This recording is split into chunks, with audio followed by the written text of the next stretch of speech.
আনন্দের থেকেও বেশি আশঙ্কা হচ্ছে। কারণ আমি বলছি, ধরুন আজকে পাশের একটা বাড়িতে আপনি তখনই সেই বাড়ির ছেলের সমালোচনা করতে পারবেন যখন আপনার ঘরের ছেলেটা ঠিক থাকবে বা ঘরের মেয়েটা ঠিক থাকবে।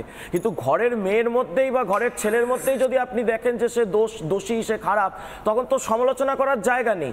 এই যে আজকে যে বিজেপিকে বলতে দেখছেন বা জসিমউদ্দিনকে বলতে দেখছেন, 27শে নভেম্বর 2024 জসিমউদ্দিন আনসারুল্লাহ বাংলা টিমের পক্ষ থেকে তিনি কি বলছেন? তিনি বলছেন যে বিএসএফ ইন্ধন দিচ্ছে, উস্কানি দিচ্ছে, অশান্তি করছে, ছক বাজাচ্ছে। আমি বাংলাদেশের মানুষকে বলবো, আমাদের ইসলামিক মানুষকে বলবো, আমাদের জামাতকে বলবো, আপনারা সবাই ঐক্যবদ্ধ হয়ে প্রতিরোধ গড়ে তুলুন। ঠিক তারপরে আপনি আমাকে শুধু ভুলে যান বা 1 মিনিটের জন্য এমন একজন মানুষ যিনি মমতা বন্দ্যোপাধ্যায়কে চেনেন না, জসিমউদ্দিনকে চেনেন না, মমতা বন্দ্যোপাধ্যায়, অভিষেক বন্দ্যোপাধ্যায়ের বয়ান বিএসএফ সম্পর্কে দেখান, আপনার মনে হবে যে মমতা বন্দ্যোপাধ্যায় এ রাজ্যের মুখ্যমন্ত্রী নন, তিনি আনসারুল্লাহ বাংলা টিমের কোনো ব্যক্তি, যে তিনি যে ভাষায় কথা বলেছেন।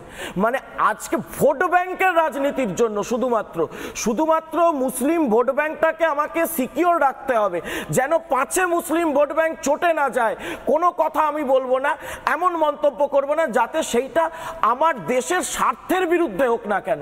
আপনি আমাকে বলুন, আজকের দিনে দাঁড়িয়ে এই মুখ্যমন্ত্রী এত কথা বলছেন, তো এখানে তৃণমূলের হয়েও যিনি বললেন এত কথা বলছেন, জুলাই 27, 1998 লোকসভায় দাঁড়িয়ে মমতা বন্দ্যোপাধ্যায় বলছেন যে বিএসএফ বর্ডার সিকিউরিটির দায়িত্বে রয়েছে, কিন্তু সিপিএম সরকার পশ্চিমবঙ্গে জমি দিচ্ছে না বলে আজকের দিনে দাঁড়িয়ে আমাদের এখানে ভোটার লিস্টে বাংলাদেশিরা ঢুকে পড়ছে। এটা কবে? 27শে জুলাই 1998। তারপর চলে আসুন 4/8/2005 সেই ঐতিহাসিক সোমনাথ চট্টোপাধ্যায়ের সামনের সেই বক্তৃতায় কি বলছেন? বাংলাদেশি জঙ্গি, বাংলাদেশি অনুপ্রবেশকারী ভারতে আসছে, জঙ্গিমূলক কার্যকলাপ পশ্চিমবঙ্গে বেড়ে যাচ্ছে। মমতা বন্দ্যোপাধ্যায় লোকসভায় দাঁড়িয়ে তাহলে আপনি তখন কার দোষ দিচ্ছিলেন? তাহলে সেই সময় আপনি দোষ দিচ্ছিলেন যে জমি দিচ্ছে না বুদ্ধবাবুর সরকার, জ্যোতিবাবুর সরকার বলে পশ্চিমবঙ্গে জঙ্গি ঢুকে পড়ছে। আজকে মমতা বন্দ্যোপাধ্যায় আপনি কি করছেন? আপনি তো পরিবর্তনের স্বপ্ন দেখিয়ে, 1 সেকেন্ড বলে নিতে দিই, পরিবর্তনের স্বপ্ন দেখিয়ে তো আপনি ক্ষমতায় এসেছিলেন পশ্চিমবঙ্গে। তো পরিবর্তনের যে স্বপ্ন আপনি দেখিয়েছিলেন, সেই সময় আপনি যখন যে বর্ডারকে সিকিউর করার জন্য মানুষ আপনাকে ভোট দিয়েছিল, আপনি তো আজকের দিনে দাঁড়িয়ে জমিগুলো কেন দিচ্ছেন না? কেন 163টা মামলা রাজ্যের সরকারের বিরুদ্ধে কেন্দ্রীয় সরকারকে করতে হচ্ছে শুধুমাত্র জমি না দেওয়ার কারণে? কি এমন বাধ্যবাধকতা রয়েছে যে শুধুমাত্র পাচার চক্রের কালো পাচারগুলো, গরু পাচার, কয়লা পাচার, বালি পাচার, পাথর পাচারের এই কালোবাজারিগুলো চলবে বলে শুধুমাত্র ওই কাঁটাতার ছাড়া ওই আনফেন্সড বর্ডার দিয়ে ওই জঙ্গিগুলো, জামাতিগুলো, জেহাদিগুলো, ওই যে সাদরানির মতো লোকগুলো ভারতে ঢুকে পশ্চিমবঙ্গে আপনার কল্যাণে দুটো ডবল চাকরি বলেছিলেন না, সেই সাদরানির মতো ভোটাররা ডবল ভোটার কার্ড পাবে বলে আমার আপনার সুরক্ষা বিঘ্নিত হবে। আসলে এই সরকারের মুখ হচ্ছে সিদ্দিকুল্লাহ চৌধুরী, ফিরহাদ হাকিম, যারা দাওয়াতে ইসলাম বলে, যারা দক্ষিণ কলকাতাকে ওয়াকফ বোর্ড বলে, এইরা, আর মুখোশ হচ্ছে মমতা বন্দ্যোপাধ্যায় শুধুমাত্র ক্ষমতায় থাকার জন্য, শুধুমাত্রই নবান্নের মুখ্যমন্ত্রীর চেয়ারে বসবেন বলে। আজকে আপনি দেশের স্বার্থ, দেশের সার্বভৌমত্ব, পশ্চিমবাংলা তথা ভারতবর্ষের নাগরিক সুরক্ষাকে সম্পূর্ণ বিঘ্নিত করছেন। আমি বলছি পশ্চিমবঙ্গ সরকারের, এই দেখুন ত্রিপুরায় ঝামেলা হচ্ছে, অসমে ঝামেলা হচ্ছে, আপনি জানেন ওখানে সুপ্রিম কোর্টের তৈরি করে দেওয়া একটা স্টেট সিকিউরিটি কাউন্সিল রয়েছে, সংশ্লিষ্ট রাজ্যের হাইকোর্টের প্রধান বিচারপতি, বিরোধী দলনেতা এবং মুখ্যমন্ত্রী যিনি রয়েছে। আচ্ছা শুনুন না, এটা এত অধৈর্য, এইবার এই জায়গাতে 1 সেকেন্ড শুনুন, তাহলে অসমে 1 সেকেন্ড, অসমে তো কোনো রাজনৈতিক বক্তৃতা দিতেই পারে ঘন্টা, 1 সেকেন্ড ভাগ বলবেন সেটা চলবে, সেটা চলবে। আচ্ছা শুনুন, আপনি তো একজন আইনজীবী, আপনি বলুন সুপ্রিম কোর্ট যে স্টেট সিকিউরিটি কাউন্সিল গঠন করে দিয়েছেন, পশ্চিমবঙ্গের মাননীয় মুখ্যমন্ত্রী আজকে প্রশাসনিক প্রধান হিসেবে হাইকোর্টের চিফ জাস্টিস এবং আমাদের যিনি বিরোধী দলনেতা রয়েছেন শুভেন্দু অধিকারীকে নিয়ে নেক্সট স্টেট সিকিউরিটি কাউন্সিলের মিটিং, রাজ্যে এই যে আইন শৃঙ্খলা এরকম অবস্থা, কবে তিনি স্টেট সিকিউরিটি কাউন্সিলের বৈঠকটি ডাকবেন নাকি ডাকবেন না? সেটা সেন্ট্রাল তো তার স্টেপ নেবে। কে সেন্ট্রাল যদি তাহলে যদি সবই সেন্ট্রালকে নিতে হয় তাহলে সরকারটা আপনি রেখেছেন কেন? যদি পুলিশ মন্ত্রী মমতা ব্যানার্জি কেন দিয়ে দিন, পুলিশটাকে অমিত শাহ নরেন্দ্র মোদী এক এক করে নির্মলা বাবু, আমি কিছুক্ষণ আগে নির্মলা বাবু, আপনার পুলিশ মন্ত্রী আপনার ভূমি রাজস্ব মন্ত্রী ব্যর্থতা স্বীকার করুন। অঙ্কন মণিশঙ্কর বাবু, বড়দের সঙ্গে কথা, আচ্ছা বড়দের সঙ্গে কথা সবার ক্ষেত্রে প্রযোজ্য, মানে অঙ্কন দত্তর ক্ষেত্রে প্রযোজ্য, অভিষেক ব্যানার্জির ক্ষেত্রে প্রযোজ্য না? মণিশঙ্কর বাবু কেন প্রযোজ্য না? আমি বলছি প্রযোজ্য না, বলছি প্রযোজ্য। আরে কেন নয় বলছি না, বলছি প্রযোজ্য। আচ্ছা দাঁড়ান, আপনি একটু আগে বলেছেন বন্দুক কেড়ে নিচ্ছে, বন্দুক কেড়ে নেয়নি, কেড়ে নিতে পারেনি, বিএসএফ হাত থেকে বন্দুক কারা তো সহজ না,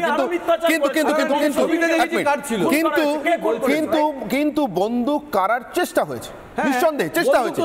সেই অবস্থাতেও বিএসএফ অবশ্যই যারা পাচার করতে এসেছিল তাদেরকে ভাগিয়েছে, নীরব দর্শক হয়ে দাঁড়িয়ে থাকা বিজেপিকে বাধ্য করেছে এই পাচারকারীদেরকে নিয়ে দেশের সীমানায় ঢুকে যেতে, কারণ এরা বাংলাদেশি। কিন্তু তারপরেও বিএসএফ এর দিক থেকে একটা গুলি চলেছে, ইউনুসের এই জেহাদি বাহিনীও বলতে পারছে না, যারা এবেলা ওবেলা ভারতের নামে মিথ্যে কথা বলে। ঘটনাটা কি ঘটেছিল একদম সংক্ষেপে, কালকে উনকোটির ঘটনা, উনকোটি শহর, উনকোটি জেলা ত্রিপুরার, তার কৈলাসহর এলাকা, তার মধ্যে একটি নির্দিষ্ট গ্রাম, সেই গ্রামটি একেবারে সীমান্তবর্তী, বাংলাদেশ এবং ভারতের সীমান্তবর্তী গ্রাম। পাচারকারীরা ঢুকেছিল, পাচার করা জিনিসগুলো বাংলাদেশে নিয়ে পালিয়ে যাওয়ার চেষ্টা করছিল, সেই সময় আটকায়। পাচার করা জিনিসপত্র যেগুলো নিয়ে যাচ্ছিল সেগুলো বাজেয়াপ্ত করে বিএসএফ, তারপরে তাদের রোষ এসে পড়ে। কি ঘটেছিল আসুন একবার ছোট্ট করে দেখে নিই।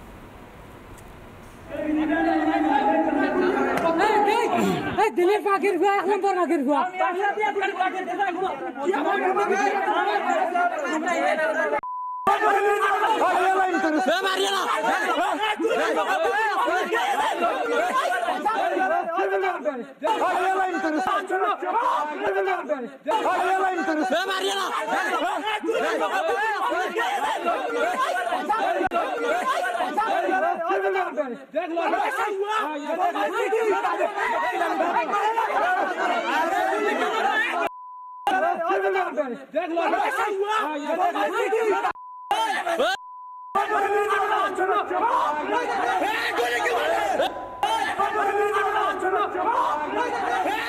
এখন জেহাদিরা অনেকভাবে খেলে, কখনো সরাসরি সেনাবাহিনী পাঠায় পাকিস্তানের মতো, কখনো কাসাবদের পাঠায়, কখনো কাশ্মীর বা পাঞ্জাবে জঙ্গি পাঠায়, জেকেএলএফ, খালিস্তানি ইত্যাদি।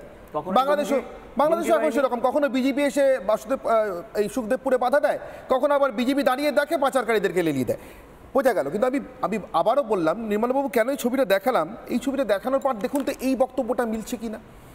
কোচবিহারে পাচার আটকাতে গিয়েছিল বিএসএফ, যে বিএসএফ বন্দুক কাটতে এলো ধৈর্যের সঙ্গে দাঁড়িয়ে দেখে, সে বিএসএফ কখন গুলি চালাতে পারে, তাও ছড়রা গুলি কখন চালাতে পারে, কখন বিএসএফকে গুলি চালাতে বাধ্য করা যায়, মানে কি করলে বাধ্য করা যায়। আমি ছোট্ট কথাই বলছি আপনাদের কাছে নির্মলাবাবু, ধরুন কারুর বাবার এতটাই ধৈর্য যে পাড়া থেকে প্রত্যেক দিন কমপ্লেন পেলেও ছেলে অন্যের বাড়ির জামটা চুরি করে নিয়ে আসে, এটা জানলেও ছেলেকে মৃদু বকে বা ধমক দিয়ে ছেড়ে দেন।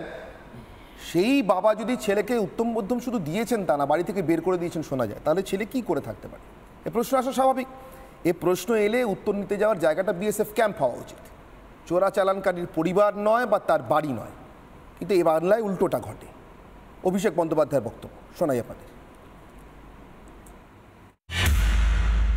যারা কথায় কথায় বলে রাজবংশী অন্তপ্রাণ প্রেম কুমার বর্মন কি গরু পাচারকারী, ক্ষমতা থাকলে এখানে ক্যামেরা রয়েছে, 50টা ক্যামেরার সামনে আমি বুক ঠুকে বলে যাচ্ছি, 48 ঘন্টা সময় দিলাম, তোমাদের স্ট্যান্ড ক্লিয়ার করো আর মানুষের কাছে ক্ষমা চাও।